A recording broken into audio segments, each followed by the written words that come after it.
Assalamualaikum warahmatullahi wabarakatuh. Kami dari kelompok 4 kelas R4B akan menjelaskan rancangan sebuah produk berbahan dasar logam yang dapat diproduksi secara massal di pabrik. Proses pembuatan benda kerja yang akan kami bahas di sini adalah proses pembuatan baut. Baut merupakan alat sambung dengan batang bulat dan berulir. Salah satu sisinya mempunyai bentuk kepala baut yang pada umumnya berbentuk segi enam, dan ujung lainnya dipasangkan mur atau pengunci yang digunakan untuk mengunci baut tersebut. Yang pertama ada proses permesinan. Proses permesinan yang digunakan di sini adalah mesin bubut. Proses pembuatan ulir pada baut. Yang pertama, benda kerja dipotong sesuai dengan ukuran yang dibutuhkan. Diameternya harus sesuai dengan ukuran murnya. Untuk memotongnya, bisa menggunakan mesin khusus atau gergaji besi. Yang kedua, posisi roda gigi pada mesin bubut harus sesuai dengan kisar, pitch, atau gang dari ulir yang akan dibuat. Tabel pada mesin bubut juga perlu diperhatikan, khususnya bila terpaksa harus mengganti roda giginya. Periksa pula posisi gear dan semua tuas pengaturannya, apakah sudah sesuai aturannya atau belum. Yang ketiga, menyiapkan bagian pahat bubut permukaan ulir. Apabila kondisi ujung pahatnya agak tumpul, maka harus mengasahnya terlebih dahulu. Yang keempat, atur putaran spindle di kecepatan yang sesuai dengan kondisi benda kerja tersebut. Rata-rata kecepatannya yaitu 100 rpm. Benda kerja yang sudah dipotong dipasang pada dudukannya di mesin bubut. Yang kelima, mulailah dengan menyalakan mesin bubut serta menekan tuas otomatis drat untuk melakukan proses pemakanan benda kerja. Yang keenam, pada saat pemakanan, perhatikan skala ukuran yang ada di tuas eretan melintang. Atur pada posisi angka tertentu atau angka 0 agar memudahkan proses pemakanan selanjutnya. Kedalaman pemakanan kurang lebih 0,1 mm. Pada saat gerakan kembali ke posisi awal, bebaskan pahat dari sentuhan ke benda kerja. Setelah kembali ke posisi awal, kembalikan ke titik pemakanan yang sudah ditandai. Tambahkan 0,1 mm untuk pemakanan selanjutnya. Lakukan proses tersebut sampai mendapatkan ulir yang sesuai dengan murnya. Ya, izin melanjutkan dari Febrian untuk slide 5. Proses pengecoran. Pengecoran logam itu dikenal pula dengan istilah casting atau foundry. Untuk cara kerjanya ini, logam dicor, dicairkan terlebih dahulu tentunya untuk menjadikan logam menjadi lebih cair, dan dibutuhkan panas yang tinggi. Nah, setelah mencair, maka logam tersebut akan dituang ke tungku cetakan. Setelah masuk dalam bentuk akhir produk yang dimaksud, cairan tersebut akan dibekukan kembali. Nah, baru bentuk asli dari produk berbahan logam tersebut akan selesai. Dan untuk yang dipakai di cetakan dalam slide ini yaitu cetakan pasir. Digunakan untuk mencetak logam yang berkualitas lebih tinggi serta berukuran yang lebih kecil. Baut dan bentuk square-nya, baut angkur, kelebihan dari cetakan pasir ini juga produksinya bisa sampai jutaan produk. Karena dalam prosesnya menggunakan pasir yang membantu pengecoran. Pasir yang digunakan juga adalah pasir jenis silika atau SiO2. Nah, untuk yang di slide 6, tahapan pengecoran bautnya dengan cetakan pasir. Yang pertama, pembuatan pola sesuai dengan bentuk coran akan dibuat baut. Persiapan pasir atau cetakan pasirnya, lalu pembuatan cetakannya, pembuatan inti bila diperlukan, lalu yang kelima ada peluburan logam, penuangan logam cair ke dalam cetakan, pendinginan dan pembekuan, pembongkaran cetakan pasir. Yang ke-9, pembersihan dan pemeriksaan hasil coran. Baru bisa dikatakan yang ke-10 proses pengecoran selesai. Untuk slide 7 bisa dilanjutkan. Terima kasih. Proses penyambungan. Penyambung logam adalah suatu proses yang digunakan untuk menyambung dua bagian logam atau lebih baik logam sejenis maupun tidak sejenis. Penyambungan bagi bagian logam ini dapat dilakukan dengan berbagai macam metode sesuai dengan kondisi dan bahan yang digunakan. Metode penyambungan yang digunakan pada suatu konstruksi sambungan harus sesuai dengan kondisi yang ada untuk efisien sambungan. Proses penyambungan batang dan kepala baut klem. Baut klem merupakan komponen pengikat bagian mesin agar tidak bergerak. Bentuk dan ukuran baut klem disesuaikan dengan kebutuhan komponen mesin yang lain, khususnya kepala baut. Proses pembuatan baut klem dilakukan dengan mesin bubut. Masalah yang dihadapi pembuatan baut klem dengan mesin bubut adalah bahan yang digunakan banyak yang terbuang pada saat pengurangan diameter dan pembentukan kepala baut. Upaya yang dilakukan untuk mengatasi bahan yang terbuang kepala baut dan batang baut digunakan terpisah. Penyambungan kepala baut dengan batang baut dilakukan dengan metode directive piston welding. Proses penyambungan batang dan kepala baut klem.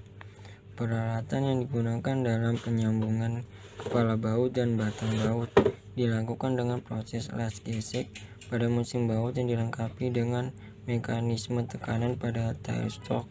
Bahan yang digunakan adalah baja ST60, kepala baut diameter 30 mm, tebal 12 mm, batang ulir diameter 10 mm, panjang 70 mm, dan ulir M12. Gambar 2 menunjukkan langkah-langkah pada proses pengelasan gesek. A. Satu benda kerja berputar dan lainnya diam. Kedua, benda kerja menekan bersama dan proses gaya tekan aksial untuk memulai proses gesekan. C. Beban forging diberikan untuk memberikan tekanan akhir. Pengelasan gesek melibatkan panas melalui gesekan abrasi, deformasi plastik, dan indifusi kimia. 3. Faktor kualitatif yang mempengaruhi kualitas pengelasan gesek. A. Kecepatan relatif, relative velocity of the process. B. Penerapan tekanan, abrasive pressure. C. Suhu permukaan, surface temperature. Proses pembentukan yang terjadi pada pembuatan baut yaitu cold forging. Disebut cold forging karena potongan kawat tidak perlu dipanaskan untuk melakukan proses penempaan. Energi yang dibutuhkan pada cold forging sangat besar karena kekuatan gaya yang diberikan untuk membuat kepala baut hingga mencapai ton newton, sehingga pada mesin cold forging digunakan batu bara sebagai bahan bakarnya. Pada proses ini akan dibentuk 20.000 kepala baut beserta hex-nya dalam satu hari karena kecepatan alat ini yang sangat tinggi. Hex di sini terdiri dari 6 sisi yang berbentuk memudahkan proses pemakaian baut nantinya. Proses pembentukan yang terjadi pada pembuatan baut yaitu thread rolling. Proses thread rolling adalah proses pembuatan alur pada baut dengan cara menekan baut pada disk yang memiliki alur dengan gaya tekan yang tinggi sehingga akan diperoleh baut dengan ulir. Digunakan untuk memproduksi ulir pada benda kerja silindris atau konis dengan menggunakan proses pembentukan. Tahapan ini berbeda dengan thread turning yang harus memakan benda kerja dan membuang sebagian material. Selanjutnya ini ada proses perlakuan fisis. Proses perlakuan fisis pada baut di sini ada tahapan heat treatment atau perlakuan panas, di mana tahapan heat treatment di sini adalah hardening yang digunakan. Hardening adalah perlakuan panas terhadap logam dengan sasaran meningkatkan kekerasan alami logam. Perlakuan panas menuntut pemanasan baut menuju suhu pengerasan, jangka waktu penghentian yang memadai pada suhu pengerasan dan pendinginan. Berikutnya secara cepat dengan kecepatan pendinginan kritis. Akibat pengenjutan dingin dari daerah suhu pengerasan ini, dicapailah suatu keadaan paksaan bagi struktur logam baja yang merangsang kekerasan. Kemudian tujuan proses perlakuan panas untuk menghasilkan sifat-sifat logam yang diinginkan. Hardening dilakukan untuk memperoleh sifat tahan aus yang tinggi, kekuatan yang strength yang lebih baik. Pada tahapan ini baut akan dipanaskan pada suhu tertentu. Pada heat treat sangat perlu untuk memperhatikan temperatur pemanasan yang dipakai karena untuk mencegah terjadinya melting pada benda kerja. Lalu pada pembuatan baut ini dipakai pada suhu 650 derajat Fahrenheit untuk pemanasan pertama, di mana pada suhu ini logam tidak akan melebur, justru semakin kuat. Untuk pemanasan kedua dipakai suhu yang mampu meningkatkan kesolidan dari logam. Oke, selanjutnya ada tahapan proses heat treatment. Yang pertama itu baut dimasukkan ke dalam wadah dump feeder. Kedua, kemudian pengaturan ketebalan produk bautnya. Kemudian ketiga, pencucian dengan temperatur air 45 derajat Celcius untuk menghilangkan minyak pada baut. Keempat, ada pemanasan hingga temperatur 874 derajat Celcius. Kemudian kelima, ada penirisan oli. Keenam, ada pencucian dengan temperatur air 45 derajat Celcius untuk menghilangkan minyak pada baut. Ketujuh, ada pemanasan dengan 541 derajat Celcius. Kemudian selanjutnya ada pendinginan. Di sini ada gambar 9, yaitu gambar baut setelah melalui proses heat treatment. Oke, kemudian dilanjut ke proses penyelesaian atau pengerjaan akhir.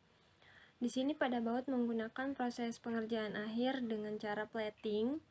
Plating adalah proses pelapisan logam dengan bahan kimia yang berfungsi untuk mereduksi laju korosi logam.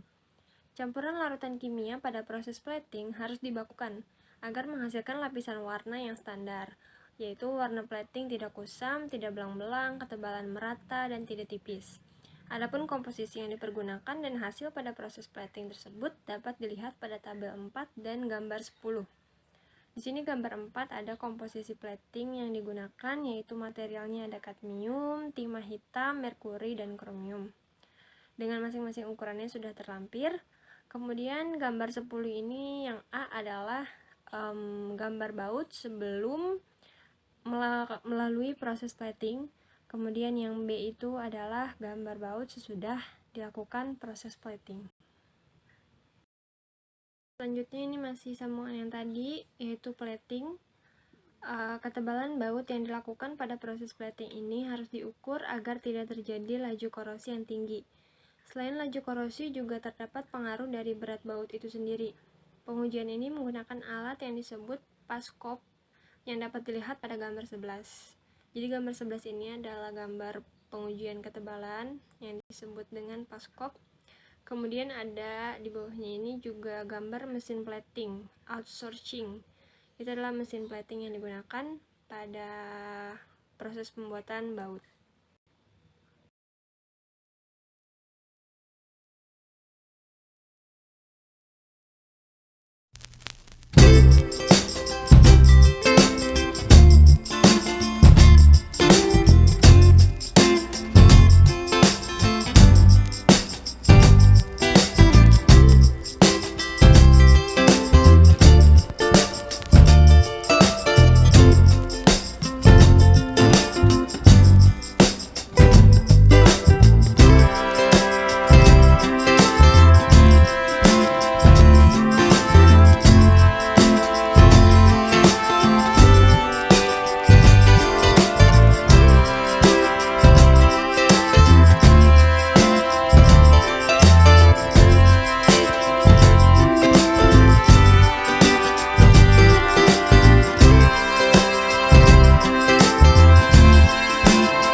Oke, video tadi adalah video singkat mengenai proses pembuatan baut yang kami sisipkan dalam video presentasi kami kali ini.